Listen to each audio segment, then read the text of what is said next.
दोस्तों, आज की कहानी है खुशियों का रिमोट कंट्रोल। सुजाता की बहू रत्ना की गोद भराई की रस्म थी। रत्ना बिन माँ की बेटी थी, इसलिए सुजाता ने अपनी बहू को बेटी जैसा प्यार दिया। रत्ना की शादी को 2 साल हुए थे।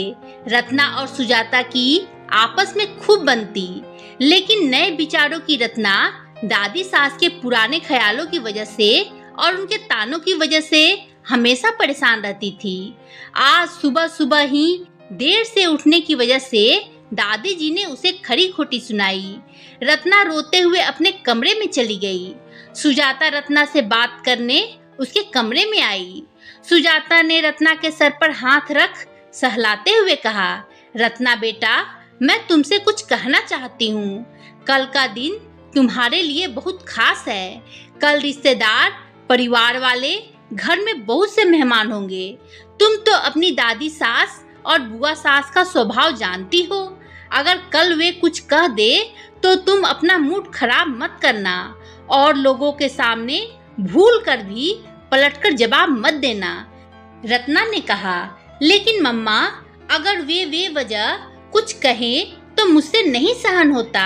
वे जानती है मैं हमेशा समय से उठ जाती हूँ। आज मेरी तबीयत थोड़ी ठीक नहीं थी, इसलिए देर हो गई।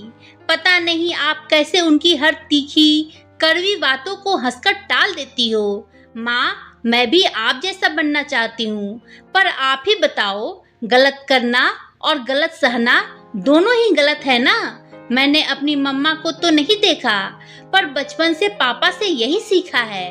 तो सुजाता बोली, बेटा, तुम जैसी हो बहुत अच्छी हो। तुम्हें मेरे जैसा बनने की जरूरत नहीं है। हाँ, तुम्हारे पापा ने बिल्कुल सही कहा है, लेकिन अगर कोई बात चुप रहने से बन जाती है तो हर बात का पलटकर जवाब देना जरूरी तो नहीं। फिर रत्ना बोली, माँ, आप ये सब कैसे कर लेती हो? सबकी खुशियों का ख्याल रखने के बाद भी वे तो सिर्फ आप में गलतियां ही ढूंढती रहती है। वे वजह आपको ताने मारती है, फिर भी आपको जरा भी गुस्सा नहीं आता। सुजाता ने कहा, बेटा, एक राज की बात बताऊं? जब मैं नई नई शादी कर इस घर में आई थी, तब मुझे भी बहुत गुस्सा आता था, दुख भी होता था। ना ही कोई दोस्त थे, ना मोबाइल फोन, ताकि अपनी माँ से बात कर मन हल्का कर सकूं। और तेरे पापा जी तो ज्यादातर काम की वजह से बिजनेस ट्रिप पर रहते थे। फिर एक बार जब मैं पीहर गई तो मैंने अपने पापा से साफ साफ कह दिया कि मैं अब उस घर में कभी नहीं जाऊंगी।